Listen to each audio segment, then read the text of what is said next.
Menyikapi banyaknya kejadian laka lantas yang melibatkan para pelajar di wilayah kami karena kurang tertib dan disiplinnya berlalu lintas oleh para pelajar, dengan adanya pelanggar-pelanggar lalu lintas yang sering terjadi, kami berinisiatif membuat miniatur rambu-rambu lalu lintas yang kami buat dari limbah-limbah kayu bekas yang kami buat sedemikian rupa sehingga mirip dengan rambu-rambu lalu lintas.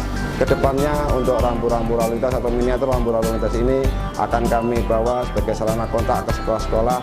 Kami sosialisasikan kepada para pelajar sehingga para pelajar dapat paham akan artinya rambu-rambu lalu lintas. Dengan demikian harapan kami dapat menekan terjadinya kecelakaan lalu lintas yang melibatkan para pelajar di wilayah kami.